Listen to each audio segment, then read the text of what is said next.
Hello बच्चों, science की online कक्षा में आप सभी का स्वागत है।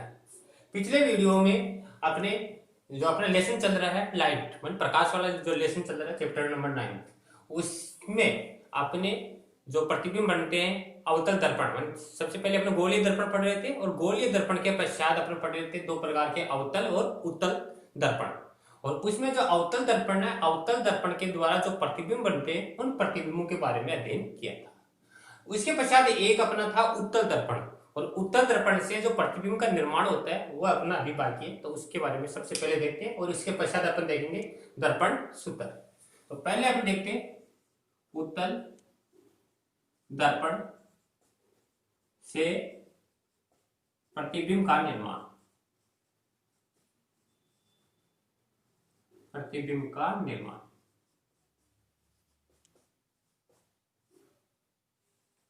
तो जो उत्तल दर्पण है, उत्तल दर्पण से प्रतिबिंब का निर्माण कैसा होता है। तो पहली बात आपको ये हमेशा याद रखनी है, उत्तल दर्पण है, उत्तल दर्पण में हमेशा प्रतिबिंब सीधा बनता है, वस्तु से छोटा बनता है और हमेशा आभासी बनता है, माने आभासी या काल्पनिक बनता है। ये बात इसमें ध्यान रखनी है। तो इसमें एक ही कंडीशन है, अवतल में 5 थी, इसमें एक कंडीशन है। अब क्या कंडीशन है वो देखो, ये आपका अवतल दर्पण उत्तल दर्पण है। उत्तल दर्पण की निशानी क्या है, अंदर वाला जो भाग होता है, अंदर वाले भाग पर क्या होती है, पोलिस की भी होती है। ये इसकी मुख्य अक्ष है, ये इसका पोल कहलाता है, ध्रुव है। अब इस मुख्य अक्ष पर यहाँ पर कोई एक वस्तु रख रखी है, ये कोई एक वस्तु है ए और बी, ये वस्तु है। अब आपको इसमें प्रतिबिंब बनते हैं, उनसे संबंधित 3 नियम बताए थे। मुख्य अक्ष के समांतर जाती है तो परावर्तन के पश्चात फोकस से गुजरती है, और उत्तल में क्या होता है, फोकस से गुजरती हुई प्रतीत होती है। दूसरा बताया था, फोकस बिंदु से जाने वाली किरणें परावर्तन के पश्चात मुख्य अक्ष के समांतर हो जाती है, अर्थात इसमें प्रतीत होती है। तीसरी है, वक्रता के अंदर सी से जाने वाली किरणें सी से ही वापस जाती है। तो पहला नियम अपन पालन कराते हैं, ये मुख्य अक्ष के समांतर जा रही है, परावर्तन होगा तो परावर्तन के पश्चात ये फोकस से गुजरती हुई प्रतीत होगी। इसको पीछे की ओर बढ़ाएंगे तो ये इसका फोकस बिंदु है।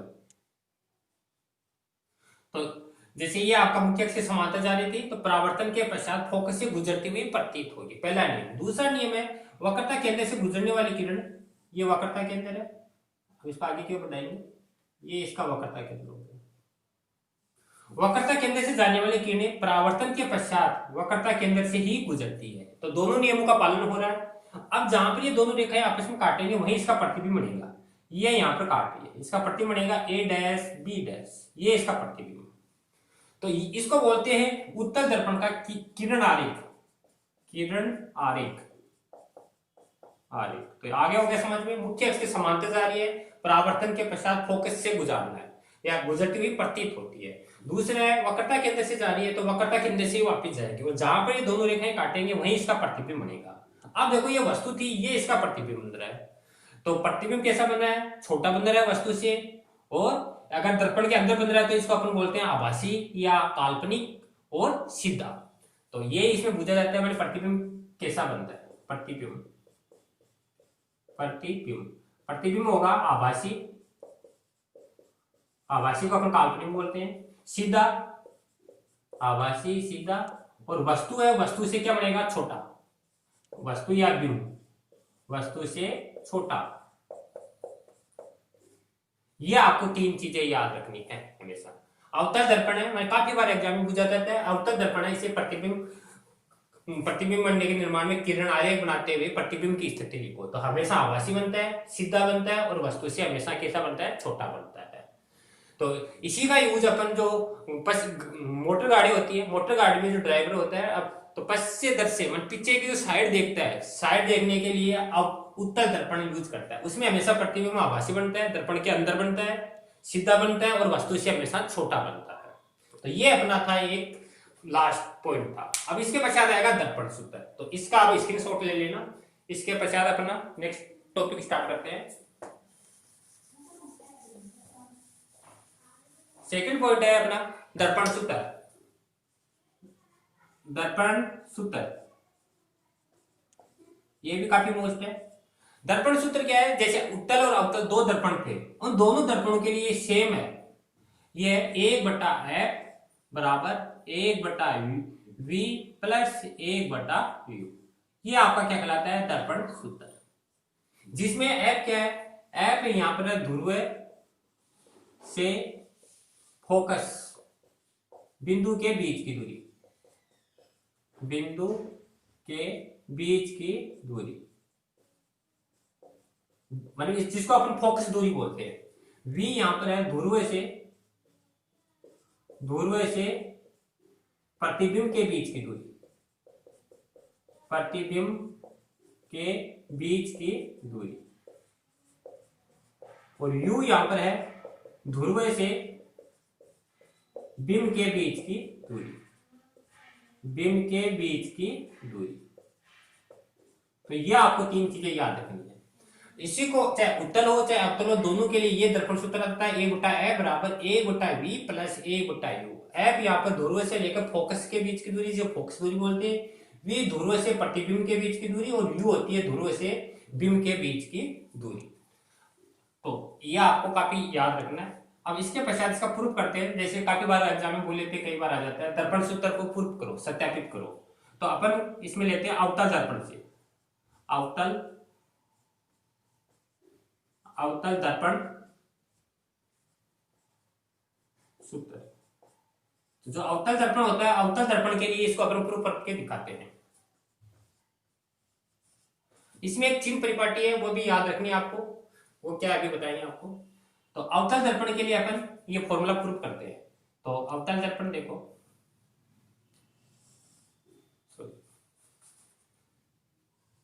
अवतल दर्पण में क्या होता है, जो बाहर वाला भाग होता है उस पर पॉलिश की जाती है। ये बाहर वाला भाग है, इस पर पॉलिश की जाती है। ये इसकी मुख्य अक्ष है, मुख्य अक्ष को अपन बोलते हैं पी, पोल, ध्रुव। अब इसमें अनंत और ध्रुव है, इसके बीच में यहां वस्तु रखनी है, अनंत के बीच में और सी के बीच में, अनंत और वक्रता केंद्र के बीच में आपको वस्तु रखनी है। ये वस्तु है ए और बी। अब एक मुख्य अक्ष के समांतर जा रही है, मुख्य अक्ष के समांतर जाने वाली किरणें परावर्तन के पश्चात फोकस से गुजरेगी। तो ये आपका फोकस से गुजार दिया, जहां पर काटेगी वो फोकस बिंदु होगा। दूसरा है वक्रता केंद्र से जाने वाली किरणें परावर्तन के पश्चात वक्रता केंद्र से ही गुजरती है। ये वक्रता केंद्र इसका सी, वक्रता केंद्र से जा रही है, जो यहां से टकराई फिर वापस वक्रता केंद्र से ही जाएगी। तो इन दोनों नियमों का पालन हो रहा है। अब यहाँ पर जहां पर ये काटेंगी वहीं इसका प्रतिबिंब बनेगा, ये इसका प्रतिबिंब है, जिसको अपन बोलेंगे ए डैश और बी डैश, ये इसका प्रतिबिंब। सी ये वक्रता केंद्र वाला बिंदु, ये इस पॉइंट को अपन एम मान लेते हैं और इसको थोड़ा सा यहां से लंब डाल देते हैं, जिसको अपन एन बोलते हैं। तो ये प्रतिबिंब मिल गया आपका। अब इसी के द्वारा आपको प्रूफ करना है। तो नियमों का पालन रहा, मुख्य अक्ष के समांतर जा रही है, फोकस से जाएगी, सी से जाने वाली किरणें सी से जाएगी, जहां पर दोनों ही रेखाएं काटेंगे वहीं इसका प्रतिबिंब बनेगा ए डैश बी डैश। एम से एक लंब डाल लिया, एन, एन और पी है ना काफी पास पास में होते हैं। जो दर्पण होता है ये थोड़ा सा इसमें घुमाव होता है, तो ये एन और पी लगभग पास पास में होते हैं। चिन्ह परिपाटी क्या है कि जो भी दर्पण है उस दर्पण को अपन हमेशा क्या मानते हैं, वाई अक्ष। वाई अक्ष के बाईं ओर की दूरियां हमेशा ऋणात्मक और दाईं ओर की दूरियां धनात्मक, और अक्ष अक्ष के ऊपर की दूरियां धनात्मक और नीचे की दूरियां ऋणात्मक। तो अवतल दर्पण में जो भी वस्तु की दूरी आएगी, प्रतिबिंब की दूरी आएगी, वक्रता केंद्र की दूरी आएगी, सब ऋणात्मक लेनी है आपको। उत्तल में धनात्मक होती है। तो यह आपकी जैसे u क्या है, ये वस्तु है, वस्तु से ध्रुव के बीच की दूरी, अर्थात माने ए पी बराबर है u। तो चिन्ह परिपाटी के अनुसार इधर वाली आपको क्या लेनी है, माइनस में। दूसरी है ए डैश पी, ये आपका प्रतिबिंब है, प्रतिबिंब की दूरी को v लेते हैं और इधर है तो आपको माइनस v। सीपी यहां पर है वक्रता केंद्र से ध्रुव के बीच की दूरी, और वक्रता केंद्र से ध्रुव के बीच की दूरी वक्रता त्रिज्या कहलाती है, अपने पढ़ा था r, और इधर है तो माइनस में लेनी है। और ये भी रिलेशन आपने देखा था, r बराबर होता है 2f, पीछे वक्रता केंद्र फोकस दूरी का क्या होता है, दुगना होता है। तो यहाँ क्या लिखेंगे, माइनस में 2f।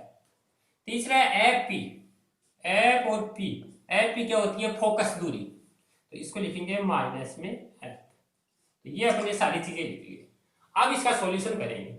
सॉल्यूशन में क्या है, फर्स्ट ट्राइंगल और सेकंड ट्राइंगल, दो ट्राइंगल लेंगे और दोनों ट्राइंगल को समरूप करेंगे और समरूप करके इसका सत्यापन करेंगे। तो सबसे पहले अपन लेते हैं त्रिभुज ए बी सी व त्रिभुज ए डैश बी, त्रिभुज ए डैश बी डैश और सी में। तो इस त्रिभुज में अपन देखते हैं सबसे पहले। तो इस त्रिभुज में देखो ये एंगल और ये एंगल 90 डिग्री और ये दोनों एंगल हैं शीर्षाभिमुख, अर्थात कोण बी ए सी बराबर कोण सी ए डैश बी, ये आपका है 90 डिग्री। दूसरा दे रखा आपको कोण बी सी ए बराबर कोण ए डैश सी बी डैश, ये है शीर्षाभिमुख कोण, शीर्षाभिमुख कोण। अब अगर किसी त्रिभुज के दो कोण बराबर है तो तीसरा कोण भी आपस में बराबर होता है, इसलिए दोनों त्रिभुज कैसे होंगे, समरूप होंगे। माने त्रिभुज कैसे होंगे, समरूप।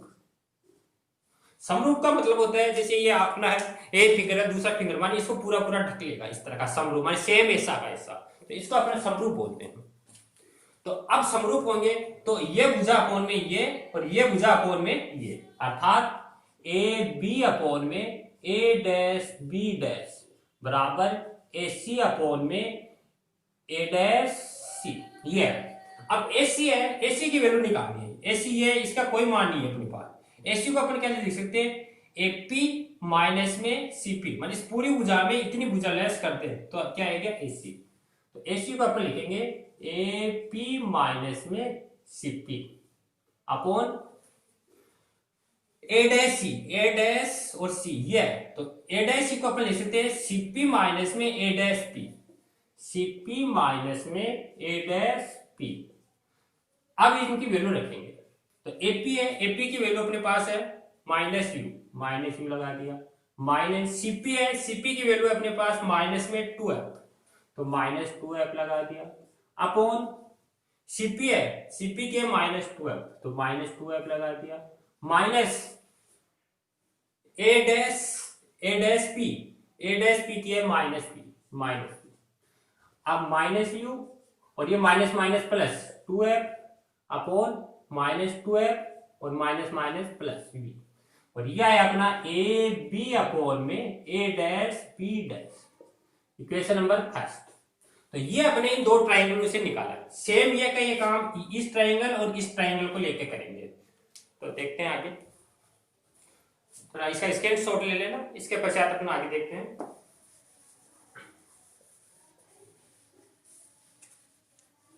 तो देखो नेक्स्ट अपन लेते हैं ट्राइंगल त्रिभुज ए डैश बी डैश एफ, वह त्रिभुज एम एन एफ में, इस त्रिभुज में ये एंगल और ये एंगल 90 डिग्री, ये एंगल शीर्षाभिमुख कोण, इसलिए तीसरा एंगल भी आपस में बराबर होगा, इसलिए ये दोनों त्रिभुज भी क्या होंगे, समरूप त्रिभुज होंगे, समरूप होंगे। तो इसका भी ये रेशियो अपोन में ये रेशियो, मानी एम एन अपोन में ए डैश बी डैश बराबर सी, ये सी एन एफ पी के लगभग पास में होता है, तो इसको अपन लिखेंगे एफ पी अपोन में ये एफ पी अपोन में A dash F.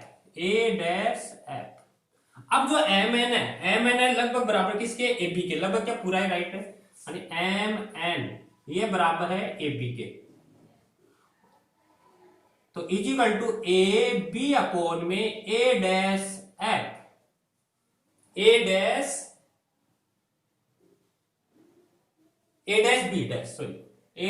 B dash बराबर, अब एफ ये अपने पास ये एफ की वैल्यू है, ये निकालिए माइनस एफ, तो माइनस एफ लगा दिया अपोन में ए डैश एफ, इसको ले सकते हैं एपी माइनस में एपी, और ए डैश इसका मान है आपका प्रतिबिंब है तो माइनस बी और माइनस उत्तर का, और फिर इसमें से ये घटाएंगे तो माइनस का एफ। अब इसको सही तरह से लिखेंगे तो ए बी अपोन में ए डैश बी डैश बराबर माइनस एफ अपोन में माइनस बी और minus minus plus, equation number 2। तो एक इक्वेशन ये आ गई, एक इक्वेशन ये। अब दोनों की कंपेयरिंग करेंगे, ये पद और ये पद आपस में इक्वल है, तो ये पद है इसके बराबर होगा, तो समीकरण नंबर 1 और 2 से ओके, डायग्राम को मिटा देते हैं। तो अब आपको इक्वेशन नंबर फर्स्ट और सेकंड दोनों की कंपेयरिंग करनी है, यानी समीकरण 1 व 2 से। तो इक्वल कर लो, minus U plus 2f upon में माइनस 2f प्लस v बराबर माइनस एफ अपॉन में माइनस वी प्लस एफ। अब दोनों पदों की वजन गुणा करेंगे, माइनस यू प्लस में 2f और माइनस वी प्लस में एफ बराबर माइनस एफ और माइनस 2f प्लस वी। अब वजन गुणा कर दो, मान ये पद इसके साथ भी गुणा होगा इसके साथ में, तो 4 पद आएंगे, फिर ये इसके साथ, तो क्या आएगा माइनस माइनस क्या हो जाएगा प्लस, तो यू वी और माइनस यू वाला इसके साथ होगा तो माइनस यू एफ, फिर ये 2f वाला इससे होगा तो माइनस 2f वी, फिर 2f वाला इसके साथ होगा 2f स्क्वायर बराबर ये इसके साथ होगा तो 2f स्क्वायर और ये इसके साथ होगा तो माइनस में वी एफ। अब 2f स्क्वायर इधर भी है, 2f इस साइड भी है, तो दोनों कैंसिल। अब देखो ये माइनस का है 2fv और ये आपका है माइनस का vf, तो इसको इस साइड लाएंगे तो ये 2 है ये 1 है, तो ये कैंसिल हो जाएगा, ये बचेगा uv माइनस में uf और माइनस का fv बराबर 0। जो इसको लाए तो 2 में से ये पद निकलेगा तो ये बच जाएगा, माइनस वाला को उस साइड ले जाएंगे uv बराबर uf प्लस fv। अब पूरी समीकरण में आपको क्या करना है, u v और f का भाग करना है, यानी पूरी समीकरण में u v f का भाग कर दो, इसके नीचे भी u v f आएगा, इसके भी नीचे u v f u v f u v f u v f। तो देखो u v से कैंसिल तो क्या बचेगा 1/f बराबर यहां पर u f कैंसिल तो 1/v, यहां पर 1/u, यानी ये uv है ना, uv से कैंसिल, uf है uf से कैंसिल, fv है fv से कैंसिल। तो ये क्या होता है, दर्पण सूत्र होता है। तो इस तरह आपको प्रूफ करना है, मानी पहले आपको 2 ट्रायंगल लेने हैं, ट्रायंगल को समरूप करना है, फिर इक्वेशन फर्स्ट और सेकंड को कंपेयरिंग करना है और फिर आपको मल्टीप्लाई करना है, और मल्टीप्लाई करने के पश्चात uvf का डिवाइड करना है, तो रिजल्ट आएगा 1/f बराबर 1/v प्लस 1/v। ये आपका अवतल हो या उत्तल हो दोनों के लिए सेम आता है। इसके पश्चात अपन देखते हैं दर्पण में आवर्तन।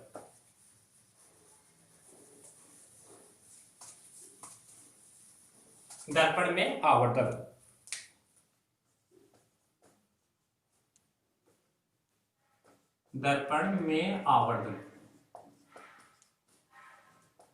में स्मॉल एम से शो करते हैं। दर्पण में आवर्तन होता है मैग्निफिकेशन। आवर्तन क्या होता है, आवर्तन बोलते हैं माने कोई भी दर्पण है, किसी दर्पण के द्वारा प्रतिबिंब की ऊंचाई या लंबाई अपॉन में, मान इसका डेफिनेशन है प्रतिबिंब की लंबाई अपॉन में वस्तु की लंबाई के अनुपात को ही आवर्तन कहते हैं। काफी बार पूछते हैं एग्जाम में डेफिनेशन, दर्पण में आवर्तन किससे करते हैं, माने दर्पण के द्वारा प्रतिबिंब की लंबाई अपॉन में वस्तु की लंबाई के अनुपात को दर्पण में आवर्तन कहते हैं। माने m बराबर I अपॉन में O। I का मतलब इमेज है, O का मतलब ऑब्जेक्ट है, वस्तु है, ये प्रतिबिंब है। इमेज है, इमेज की ऊंचाई को h' मानते हैं और इसको h मानते हैं, तो ऐसे भी आप इसमें ले सकते हो। या फिर प्रतिबिंब उल्टा बनता है अवतल में, तो इसको ऐसे भी लिख सकते हैं h' अपॉन h बराबर माइनस v अपॉन में u। यानी प्रतिबिंब है, प्रतिबिंब की v होती है, वस्तु की u होती है, प्रतिबिंब उल्टा बनता है इसलिए माइनस। ये आपका आवर्तन है। इसमें आपको याद रखना है अगर m का मान ऋणात्मक है तो प्रतिबिंब अगर ये ऋणात्मक है तो हमेशा याद रखना प्रतिबिंब है उल्टा बनता है, उल्टा और वास्तविक बनता है, वास्तविक। दूसरी कंडीशन याद रखनी है, m अगर धनात्मक है तो प्रतिबिंब हमेशा सीधा बनता है और काल्पनिक बनता है या आभासी। ये 2 बातें आपको याद करनी है। तो ये था अपना दर्पण। इतना अपने दर्पण के बारे में देखा है, यानी यहां तक अपना दर्पण कंप्लीट हो गया। दर्पण में आवर्तन देख लिया, आपका प्रतिबिंब कैसे बनते हैं वो देख लिया, सारी कंडीशन देख लिया।